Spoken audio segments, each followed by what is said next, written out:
Hello friends, welcome to my study channel tricky special TET exam dot. यहाँ पर हम super TET के लिए विज्ञान सब्जेक्ट का अध्ययन कर रहे हैं। जैसा कि आप सभी जानते हैं कि साइंस सुपर टेट में 10 नंबर की पूछी जाती है। इनमें से हम सभी टॉपिक को सिलेबस के अकॉर्डिंग कवर कर रहे हैं, जिसमें से आज का हमारा टॉपिक नंबर 3 है, जो कि फोर्स यानी बल। इस वीडियो के अंतर्गत हम बल का अध्ययन करेंगे। पिछले बार के कौन से क्वेश्चंस बल से पूछे गए थे वो सब इस वीडियोज के अंदर हम कवर करेंगे। तो यदि आप हमारे चैनल पर नए हैं तो चैनल को सब्सक्राइब कीजिए, प्रेस बेल आइकन, ताकि आगे आने वाली वीडियोज की नोटिफिकेशंस मिल सके। वीडियोज को एंड की तक देखिए और अपने फ्रेंड्स तक ज़्यादा से ज़्यादा शेयर कीजिए, ताकि आगे आने वाली वीडियोज भी आपके लिए बेहतरीन हो सके। बल यानी कि फोर्स, बल को इंग्लिश में फोर्स कहते हैं। यहीं से हमारा सबसे पहला ही क्वेश्चन बन जाता है कि बल हमारी कैसी राशि है, सदिश राशि है या अदिश राशि है। तो आपको देखना है कि बल हमारी सदिश राशि है। आपको आंसर में यही टिक करना है कि बल हमारी सदिश राशि है। अब देखते हैं कि बल होता क्या है, यानी फोर्स होता क्या है।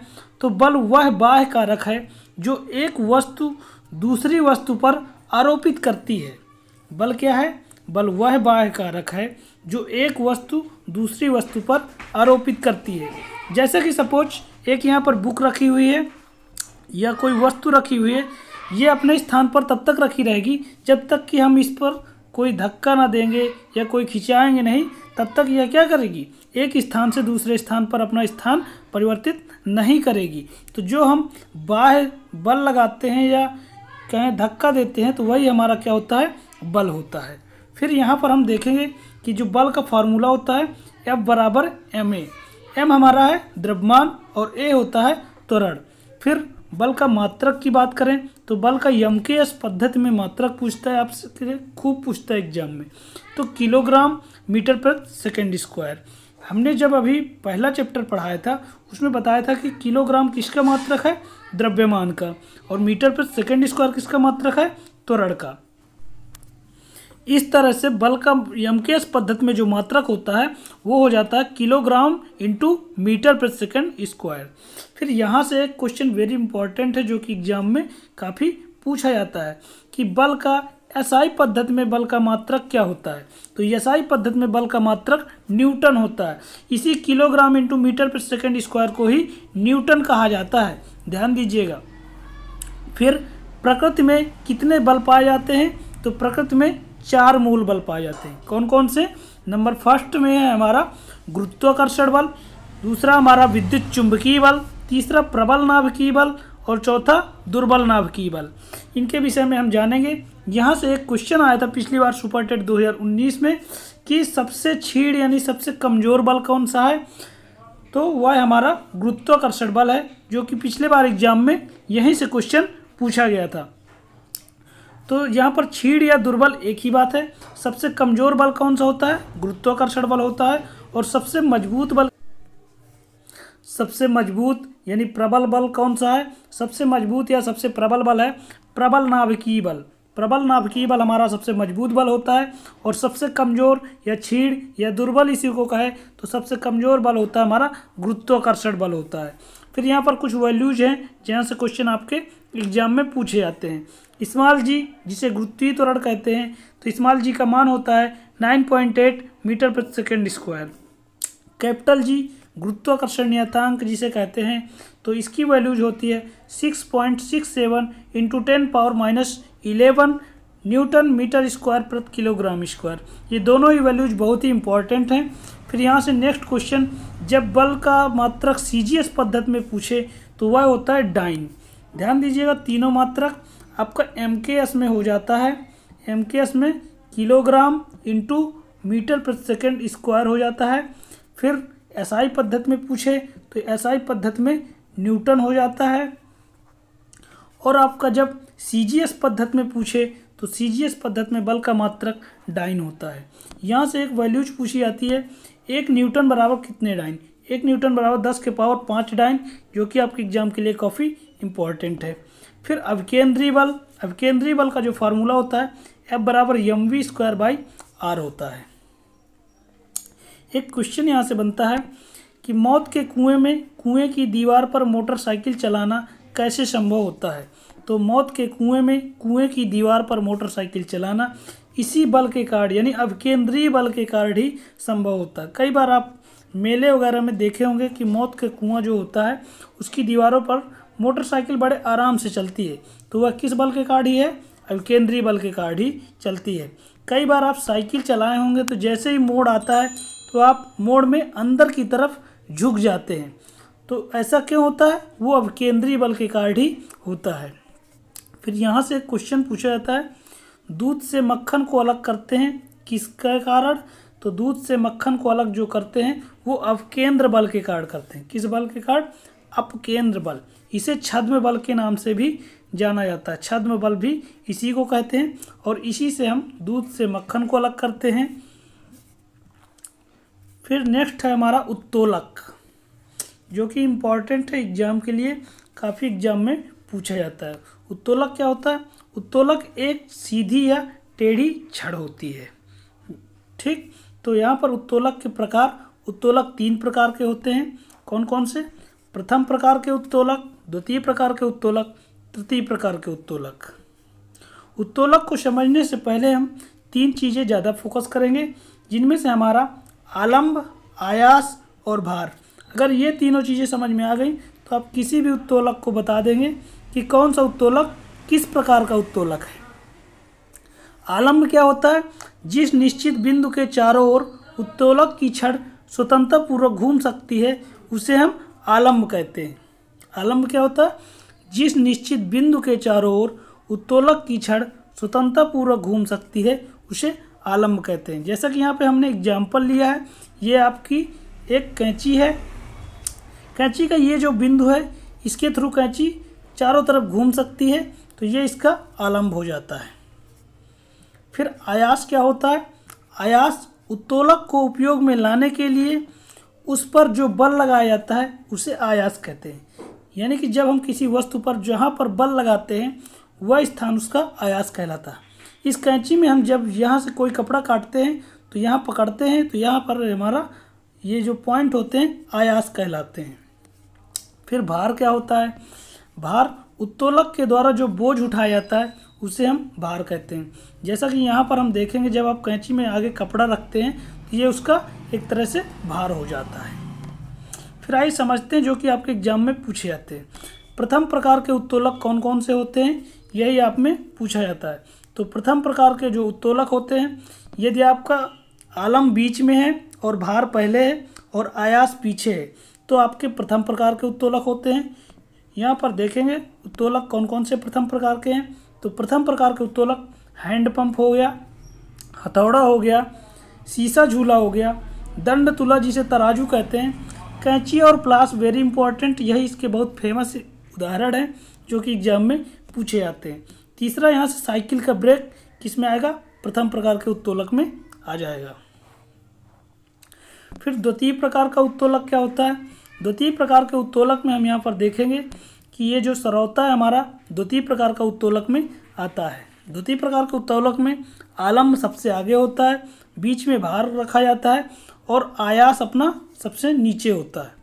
तो यहाँ पर द्वितीय प्रकार के उत्तोलक के कुछ उदाहरण देख लेते हैं जो आपके एग्जाम में पूछे जाते हैं। सरौता इसका बहुत ही फेमस एग्जाम्पल है, इसलिए वेरी इंपॉर्टेंट हो जाता है। नींबू निचोड़ने की मशीन भी काफ़ी बार एग्जाम में पूछा जाता है। एक पहिया की जो कूड़ा ढोने की गाड़ी होती है वो भी हमारा द्वितीय प्रकार के उत्तोलक में आता है। फिर नेक्स्ट तृतीय प्रकार के उत्तोलक कौन कौन से हैं। तृतीय प्रकार का उत्तोलक हमारा चिमटा, इसका बहुत ही प्रसिद्ध उदाहरण है। आइए देखते हैं तृतीय प्रकार का उत्तोलक कौन सा है। तो जो तृतीय प्रकार के उत्तोलक में क्या होता है कि भार सबसे पहले होता है, आयास बीच में आ जाता है और आलम्ब सबसे नीचे आ जाता है।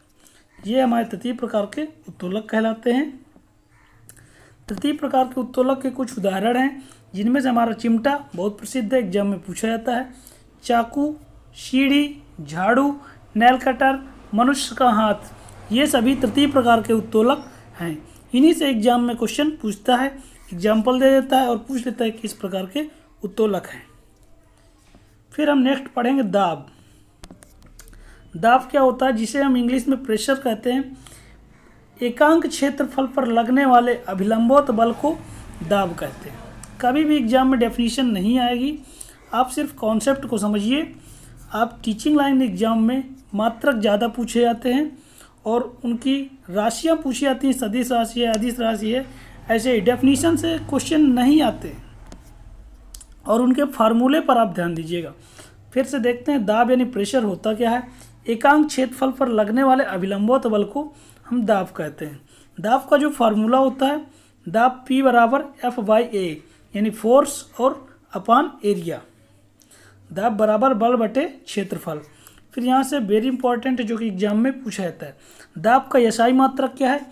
दाब का एसआई मात्रक पास्कल होता है, जिसे हम न्यूटन प्रति मीटर स्क्वायर भी कहते हैं। कैसे, दाब हमारा P है, बल का जो एसआई मात्रक हो गया न्यूटन, और क्षेत्रफल का होता है मीटर स्क्वायर, जिसे हम पास्कल के नाम से भी जानते हैं। पास्कल इसी को कहते हैं, न्यूटन प्रति मीटर स्क्वायर को पास्कल भी कहते हैं। फिर वायुमंडलीय दाब को, ये दोनों चीज़ें आपके एग्जाम में पूछी जाती हैं। वायुमंडलीय दाब को किससे मापा जाता है, तो वायुमंडलीय दाब को बैरोमीटर से मापा जाता है।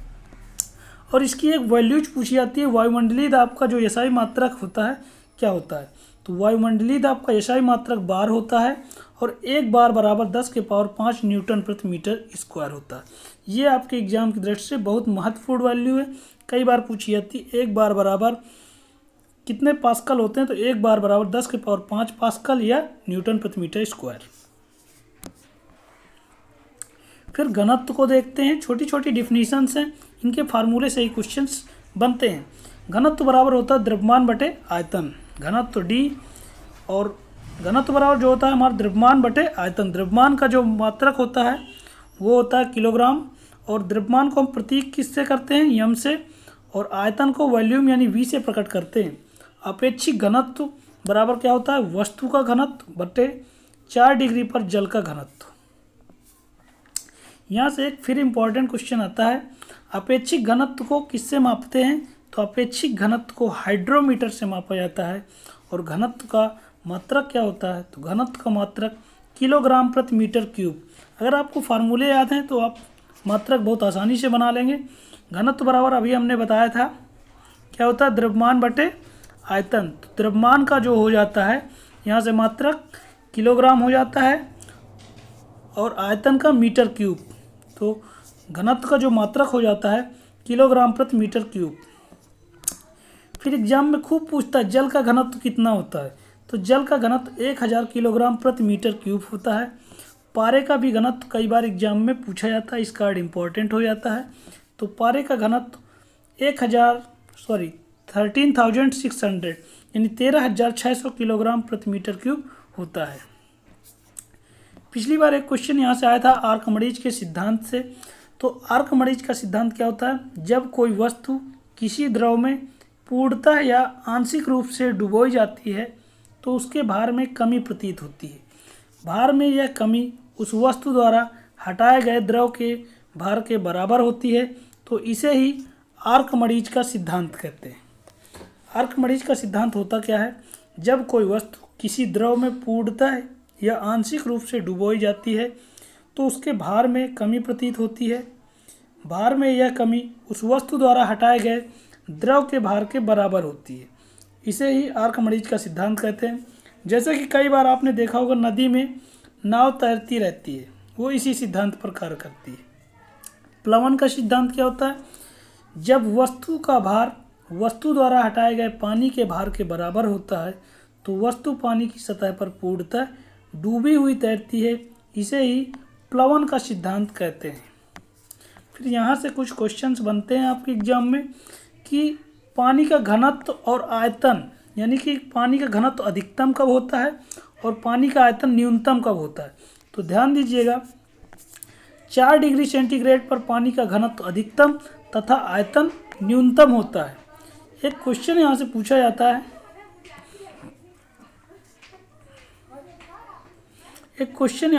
जाता है, यदि किसी वस्तु को जल में पूर्णतः डुबाने पर उस पर लगने वाला उत्प्लावन बल वस्तु के भार से कम है तो क्या होगा। अभी हमने बताया था ऊपर प्लवन का सिद्धांत।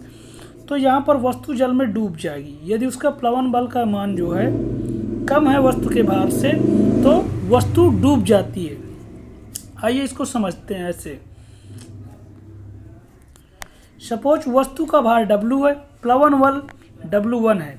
तो यदि हमारी पहली कंडीशन है यहाँ पर W ग्रेटर देन W1 यानी वस्तु का भार प्लवन बल से अधिक है तो वस्तु पानी में डूब जाएगी। दूसरी नंबर, यदि हमारे वस्तु का भार प्लवन बल के बराबर है तो वस्तु पानी में पूर्णतः डूबी हुई तैरती रहेगी। यदि हमारा वस्तु का भार प्लवन बल से कम है तो वस्तु पानी की सतह पर तैरती रहेगी। बस यहीं से ही क्वेश्चंस पूछे जाते हैं। फिर हम थोड़ा सा गुरुत्वाकर्षण देखेंगे। जैसा कि हमने सबसे पहले ही कैपिटल जी के विषय में बताया था, तो कैपिटल जी से गुरुत्वीय बल जो होता है वो F बराबर G m1m2 by RE square होता है। RE हमारी पृथ्वी की त्रिज्या होती है। कैपिटल जी गुरुत्वाकर्षण नियतांक होता है। m1 और m2 दो पिंड होते हैं। यहाँ से कैपिटल जी की वैल्यू भी पूछी जाती है, हम पहले ही बता चुके हैं। कैपिटल जी का जो वैल्यू होती है 6.67 इंटू 10⁻11 न्यूटन मीटर स्क्वायर प्रति किलोग्राम स्क्वायर होती है। यदि आपको वीडियोज अच्छी लगी हो तो चैनल को सब्सक्राइब कीजिए, वीडियोज को शेयर कीजिए अधिक से अधिक अपने फ्रेंडों के साथ।